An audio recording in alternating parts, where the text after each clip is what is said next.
ആമ്പൽപ്പാടത്തുകൂടിയുള്ളൊരു യാത്ര വളരെ രസകരമായിരുന്നു. അതിരാവിലെയുള്ള ഈ യാത്രയിൽ ആമ്പലുകൾ നല്ല വിടർന്ന് നിൽക്കുന്ന കാഴ്ചയാണ് കണ്ടത്.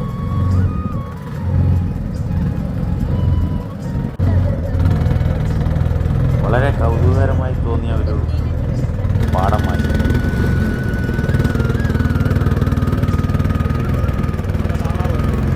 10 ഏക്കറോളം വരുന്ന ഈ പാടത്തുകൂടിയുള്ള യാത്ര എല്ലാവർക്കും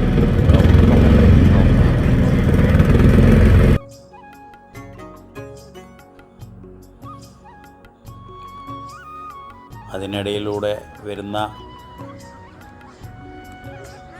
താറാവുകൾ, കൊക്കുകൾ വളരെ ഗംഭീരമായിട്ടാണ് തോന്നിയത്.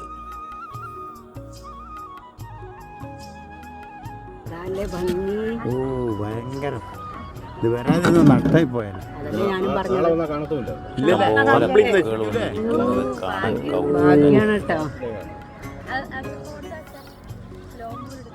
അയ്യോ, അപ്പൊ നമുക്ക് ഭാഗ്യം ഉണ്ടെത്തിരി എന്നത് വന്നത് നന്നായി.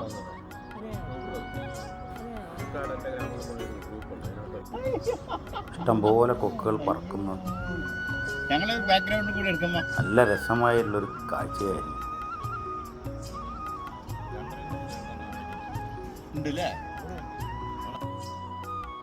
വിരിഞ്ഞു നിൽക്കുന്ന ആമ്പൽ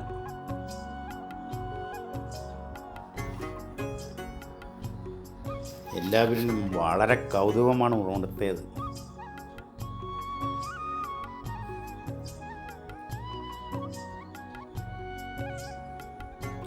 അടുത്ത കൊല്ലം ആദ്യമേ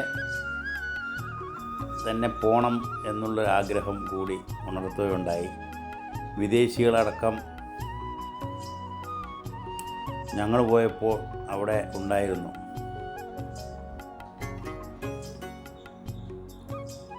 ഒരുപാട് രാജ്യങ്ങളിൽ നിന്നുള്ള ആളുകൾ കാണാനായിട്ട് എത്താറുണ്ടെന്നാണ് പ്രദേശവാസികൾ പറഞ്ഞു തന്നത്. ഈ വിരിഞ്ഞു നിൽക്കുന്ന ആമ്പൽപ്പൂവിനെ കാണാൻ എല്ലാവർക്കും വലിയ കൗതുകമാണ് ഉണ്ടായത്.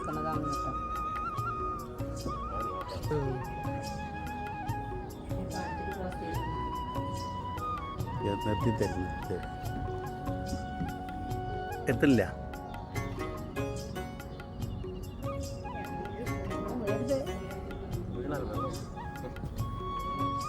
ആമ്പൽ പറിക്കുന്ന ലക്ഷ്മിക്ക് വളരെ ആശ്ചര്യമാണ് ഉണ്ടായത്.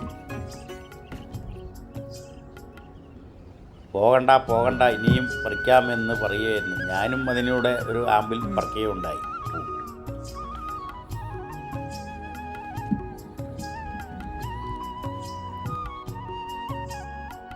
എല്ലാവർക്കും വളരെ സന്തോഷം നിറഞ്ഞൊരു ദിനമായിരുന്നു.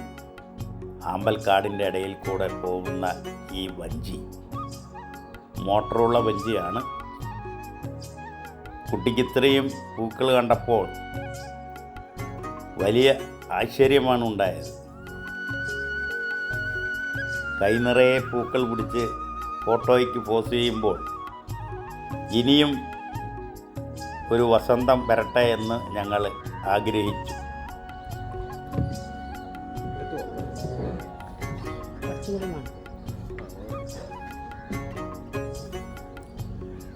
പിന്നെയും അമ്മു പൂ പറിക്കാനാണ് ശ്രമിക്കുന്നത്.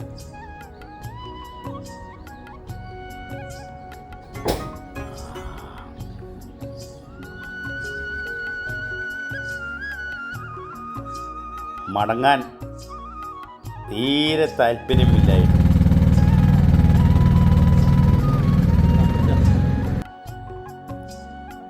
എനിക്കും ഇത്രയും പൂക്കൾ കണ്ട് മനസ്സ് വളരെ സന്തോഷം നിറഞ്ഞതായി.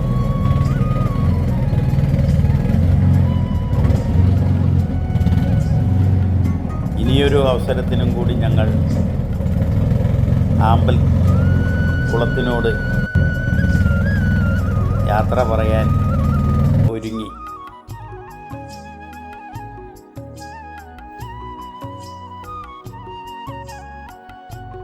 വഞ്ചിയിൽ കൊണ്ടുപോയ അദ്ദേഹവും കുറേ കാര്യങ്ങൾ ഞങ്ങൾക്ക് പറഞ്ഞു തന്നു.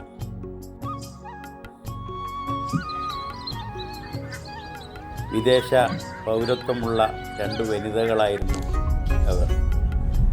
അവസാനം ഞങ്ങൾ ആമ്പൽ കുളത്തിനോട് യാത്രയും പറഞ്ഞ് ഞങ്ങൾ തിരിക്കുകയാണ്. ഇനിയൊരു പൂക്കാലത്തിനു വേണ്ടി കാത്തിരിക്കുകയാണ് ഞങ്ങൾ.